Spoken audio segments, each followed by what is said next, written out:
The stone walls of her prison room were covered in scratch marks from 46 years of fingernails dragging across cold limestone. Queen Juana of Castile had been locked in this tower since 1509, and by the time she died in 1555, the grooves in the walls had worn so deep you could fit your thumb inside them. The guards who found her body that April morning noticed something else too.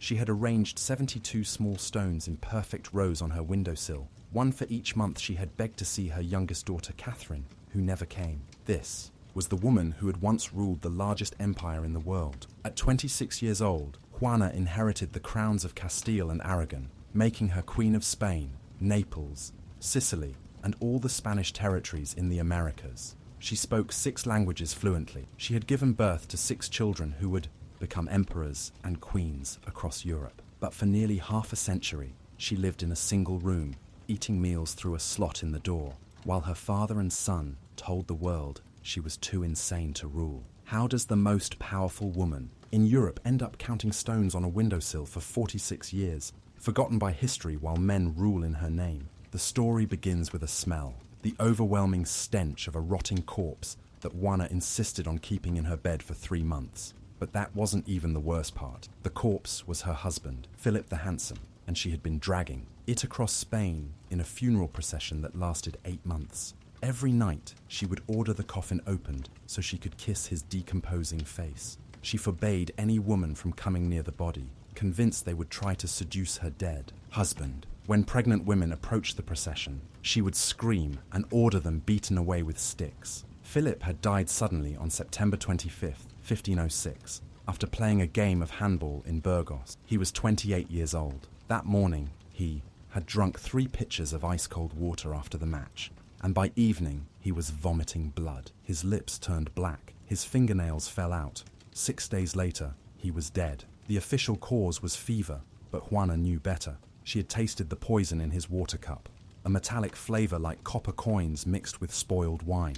What happened next changed everything. Instead of arranging a proper royal funeral, Juana locked herself in the room with Philip's corpse. For 20 days, she refused to let anyone enter. Servants could hear her talking to the body, asking it questions about state matters, laughing at jokes only she could hear. When they finally broke down the door, they found her sleeping beside the corpse, her arms wrapped around its chest, her face pressed against its rotting cheek. The smell was so strong that 3 servants fainted immediately. But Juana's obsession with her dead husband was just beginning. She ordered the body embalmed, but the process had started too late. Philip's face was already black with decay, his belly swollen with gases. The embalmers did their best, stuffing his body with herbs and wrapping it in waxed cloth, but nothing could stop the rot.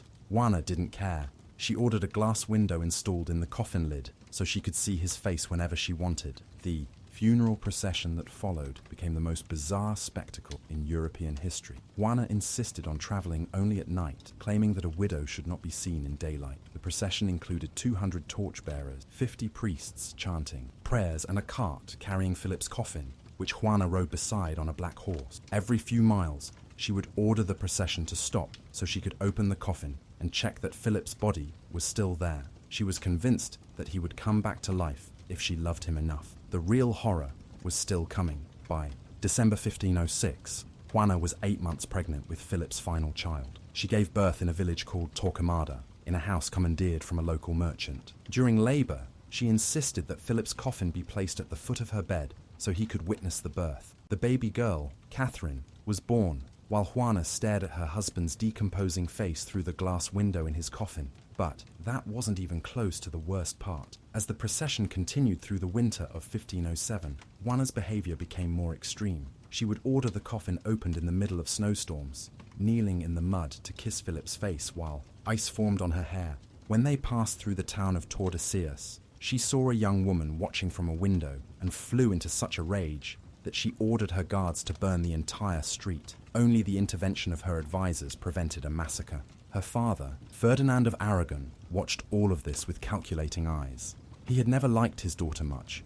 She was too smart, too stubborn, too unwilling to be controlled. Now he had the perfect excuse to take power. In March 1507, he met with Juana at Tordesillas and made her an offer. She could continue her funeral procession forever if she wanted, but she would have to give him control of Castile. Juana, exhausted from months of traveling with a corpse, agreed. What Ferdinand didn't tell her was that he had already built her prison. The palace at Tordesillas had been modified on his orders. The windows in the royal apartments had been bricked up, except for small slits. The doors had been reinforced with iron bars. The staircases had been removed and replaced with a single, narrow spiral stair that could be easily guarded. It was a cage fit for a queen, and Juana walked right into it. On February 14th, 1509, Juana arrived at Tordesillas with Philip's coffin. She thought she was stopping for a few days to rest. Ferdinand's men carried the coffin into the palace chapel and told her she could visit it whenever she wanted. Juana, relieved to finally have a permanent home for her husband's body,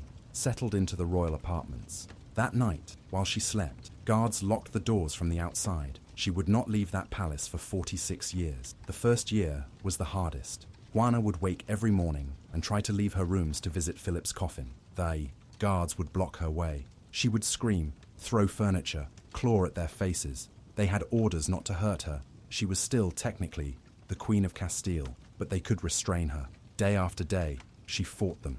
Day after day, they pushed her back into her rooms. By 1510, she had stopped fighting. Instead, she began a hunger strike that lasted 4 months. She would eat nothing but bread soaked in wine, and only then when her ladies-in-waiting begged her on their knees. Her weight dropped to 73 pounds. Her hair fell out in clumps. Her teeth loosened in her gums. Ferdinand, worried that her death would complicate his claim to power, ordered her force-fed. Guards held her down, while servants poured soup into her mouth through a funnel. But even that wasn't the worst part. In 1516, Ferdinand died, and Juana's 16-year-old son, Charles, became King of Spain in her place. Charles had never met his mother. He had been raised in Flanders by his aunt. His advisors told him that Juana was dangerously insane, that seeing her would only upset him. But Charles was curious. In November 1517, he visited Tordesillas to see the mother he had been taught to fear. What he found shocked him. Juana was not the raving madwoman he expected. She spoke to him clearly and intelligently about politics, asking detailed questions about his government. She knew the names of his ministers, the state of the treasury, the details of Spain's wars in Italy. She had been following everything from her prison, gathering information from servants and guards. Charles left the meeting shaken. His mother was not insane. She was a prisoner. But Charles did not free her. The reason was simple.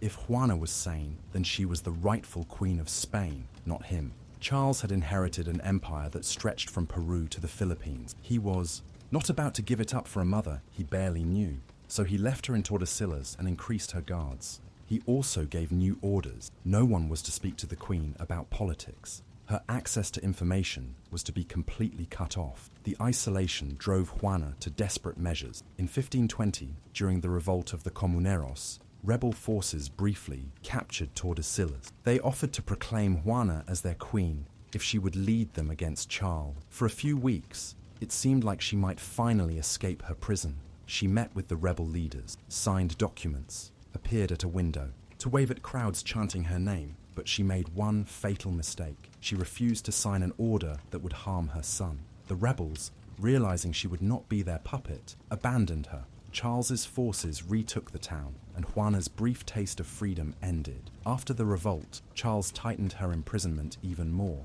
Her servants were replaced with people loyal only to him. Her meals were searched for hidden messages. Her windows were made smaller, letting in less light. She was forbidden to have visitors without his express permission, which he never gave. Even her confessor was chosen for his willingness to report her every word to the king. The years that followed were a slow descent into darkness. Juana, cut off from all human contact except her jailers, began to show the madness that had been falsely attributed to her for so long. She would go days without speaking, then suddenly burst into torrents of words, talking to invisible people. She became convinced that her food was poisoned and would eat only if her taster tried it first. She refused to bathe, saying the water burned her skin. Her rooms filled with the stench of an unwashed body and rotting food she hid under her bed. But there were moments of terrible clarity. In 1525, Charles visited her again, this time to get her permission to marry off her daughter Catherine to the King of Portugal. Juana, who had not seen Catherine since she was a baby, begged to see her one last time. Charles promised to arrange it. He lied. Catherine was married and sent to Portugal without ever visiting Tordesillas. Juana spent the next 6 years asking every day when Catherine would come. That's when she started collecting the stones. Every month that passed without Catherine's visit, Juana would find a small stone in the courtyard during her brief walks and carry it back to her room. She arranged them on her windowsill in neat rows, each one representing another broken promise. By 1531, she had 36 stones. By 1540, she had 108. The guards thought it was another sign of madness, but Juana knew exactly what each stone meant. Her grandson Philip visited her once in 1549. He found a 70-year-old woman who looked 90, dressed in rags despite having closets full of royal gowns. She didn't recognize him at first, calling him by her dead husband's name. When he corrected her, she flew into a rage, accusing him of being an imposter. Philip left after an hour and told his father that the visit had been a mistake. Charles agreed that no one should see the Queen again. The final years were the cruelest. Juana, now in her 70s, began to lose her sight. The narrow windows of her prison rooms let in so little light that her eyes, straining for decades to see, finally gave up. By 1553, she was nearly blind, feeling her way along the walls she had scratched with her fingernails for so many years. She could no longer see the stones on her windowsill, but she could feel them, counting them over and over with her fingers. In the winter of 1554, she stopped eating entirely, not as a protest this time, but because she had forgotten how. Her mind, trapped for so long in the same small rooms, had finally broken completely. She would sit at her table with food in front of her, staring at it, without recognition. Her servants had to feed her like a baby, spooning gruel into her mouth while she mumbled words no one could understand. But even in her madness, she remembered her children. In March 1555, a month before her death, she suddenly became lucid. For a few hours,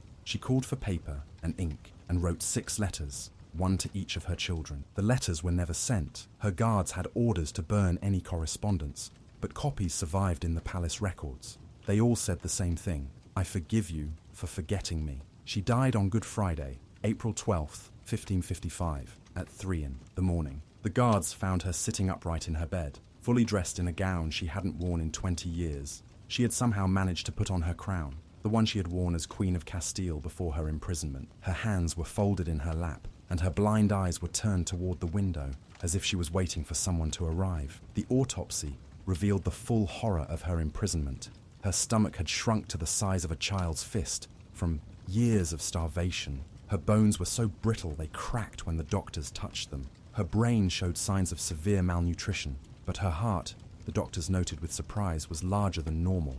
Enlarged, they speculated, from decades of grief. Charles ordered her buried beside Philip in Granada, in the royal chapel she had never been allowed to visit while alive. The funeral was magnificent. Thousands of mourners, rivers of black cloth, mountains of flowers. Charles himself walked behind the coffin, weeping for the mother he had kept in a cage. But the real tragedy was what they found when they opened Philip's coffin to place Juana beside him. It was empty except for a pile of dust and a few fragments of bone. The body Juana had kissed and carried across Spain, the corpse she had been imprisoned for loving too much, had rotted away to nothing decades ago. All those years of separation had been for nothing. There was nothing left of Philip to reunite with Juana in death. But that wasn't even the final insult. When they inventoried Juana's rooms after her death, they found treasures that revealed the depth of her imprisonment. Hidden behind a loose stone in the wall were 147 letters from her daughter Catherine, begging to visit. Charles had intercepted everyone. Under her bed were drawings she had made with charcoal on scraps of cloth, portraits of her children as she imagined they looked, since she hadn't seen most of them since they were babies. The most heartbreaking discovery was in her jewelry box. Wrapped in a piece of silk was a lock of blonde hair, Philip's, cut from his corpse during those 20 days she spent alone with his body. For 46 years, through all her imprisonment and madness, she had kept this single physical reminder of the man whose death had destroyed her life. The hair was still bright gold, unfaded by time. The guards also found journals hidden throughout her rooms. Juana had been writing in them for decades, documenting her imprisonment in exhaustive detail. She recorded every meal, every conversation, every dream. The entries started clear and rational, but gradually descended into fragments and sketches. The final entry, dated a week before her death, was a single word, written over and over: why? Modern historians who have studied these documents have reached a shocking conclusion. Juana was likely never insane at all. Her behavior after Philip's death, while extreme, was consistent with severe grief and possible post-traumatic stress. The famous incident with the corpse. Court records show that royal funeral processions often lasted months in the 16th century, and bodies were routinely transported long distances. Juana's procession was unusual only in that she was a woman traveling without male supervision. The truth was simpler and more terrible. Juana was imprisoned not because she was mad, but because she was inconvenient. Her father wanted to rule Castile. Her son wanted to rule Spain. Her existence as the legitimate queen threatened their power. So they locked her away and told the world she was insane. For 46 years, she lived in a cage while men ruled in her name. The scratch. Marks on her walls told the real story. Forensic analysis in the 1960s revealed that they weren't random. Juana had carved words into the stone, over and over, wearing them away until only grooves remained. With special lighting, researchers could make out fragments. Queen, mother, remember, justice. She had spent decades trying to write her truth into the walls of her prison, knowing no one would listen while she lived. But the most chilling discovery came in 2010, when the palace at Tordesillas was being renovated. Workers found a hidden chamber behind Juana's bedroom wall. Inside were 46 dolls made from scraps of fabric and hair, one for each year of her imprisonment. Each doll was dressed like a queen, with tiny crowns made from bent pins and cloaks cut from old curtains. These were Juana's children, the ones she created to replace the ones taken from her. The dolls were arranged in a circle, as if having a royal council. In the center was a larger doll, dressed in black, holding a miniature scepter made from a chicken bone. This was Juana, as she saw herself, still a queen, still a mother, still holding court in the kingdom of her imagination. The workers who found them said the dolls seemed to be looking at the door, as if waiting for someone to finally set them free. Today, tourists visit Tordesillas and walk through Juana's restored rooms. They take selfies by the windows she stared through for decades. They buy postcards of the palace where she slowly went mad. But few notice the small detail that tells the real story. The windowsills are still covered with tiny marks, each one where a stone once sat, counting the months of a daughter who never came. The tour guides don't mention that on quiet nights, security guards still report strange sounds from the Queen's chambers. Not ghostly wails or rattling chains, but something far sadder. The sound of small stones being placed one by one on a windowsill. Click, click, click. 72 times. Then silence. Then it starts again. Juana of Castile died 469 years ago. She spent 46 of her 75 years locked in a tower, forbidden to rule the empire that was rightfully hers. History books call her Juana the Mad. They focus on her obsession with her dead husband, her strange behavior, her descent into madness. They rarely mention that she was the last reigning queen of Spain, that she spoke 6 languages, that she was described by contemporaries as one of the most intelligent women in Europe. The final irony came centuries after her death. In 1978, Spain passed a new constitution establishing equality between men and women. If Juana had been born 500 years later, she could have ruled without question. No one could have locked her away for the crime of being an inconvenient woman. But she was born in 1479, when a woman's power was always provisional, always dependent on the men around her. Her story should have ended with her death in 1555. But in 2019, something extraordinary happened. A team of Spanish feminists petitioned the government to officially rehabilitate Juana's reputation. They presented evidence from court records, medical documents, and contemporary accounts, proving that Juana was a victim of false imprisonment, not madness. The petition gathered 100,000 signatures. The Spanish Parliament debated the measure for months. Historians testified about the political motivations behind Juana's imprisonment. Psychologists analyzed her behavior and found it consistent with grief and trauma, not insanity. Feminist scholars argued that Juana's story represented the silencing of women throughout history. Opposition came from traditionalists who said it was pointless to relitigate events from 500 years ago. In the end, the measure passed by a single vote. On April 12, 2019, exactly 464 years after Juana's death, the Spanish government officially declared that Queen Juana of Castile had been wrongfully imprisoned and that her reputation should be restored. The declaration stated, Juana I of Castile, known unjustly as the Mad, was a legitimate queen whose reign was stolen through false claims of mental illness. The Kingdom of Spain recognizes this historical injustice, but declarations can't undo decades of imprisonment. They can't give back the years Juana spent counting stones on a windowsill. They can't reunite her with the children who grew up. Without her, they can't erase the scratch marks worn into stone by desperate fingernails. All they can do is finally say what Juana spent 46 years trying to tell anyone who would listen. She was not mad, she was a queen, and she was betrayed by everyone who should have protected her. The palace at Tordesillas still stands. You can visit it today. You can walk through the rooms where Juana slowly lost her mind, not to madness, but to the torture of isolation. You can see the windows she looked through, imagining freedom.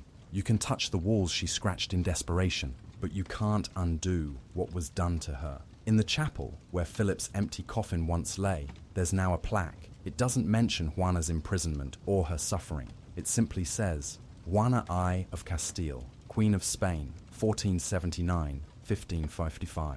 As if those 75 years were lived in freedom, as if she had ruled the empire that was hers by right, as if she hadn't spent more than half her life in a stone cage, forgotten by history while men ruled in her name. But the stones remember. In the museum at Tordesillas, in a climate-controlled case, sit 72 small rocks, each one carefully labelled with a month and year, each one a monument to a promise broken, a visit that never came, a daughter who never knew her mother loved her enough to count every moment of separation. These stones are Juana's true legacy, not madness, but a love so fierce it survived 46 years of imprisonment and 469 years of lies. The scratch marks on the walls have been preserved too.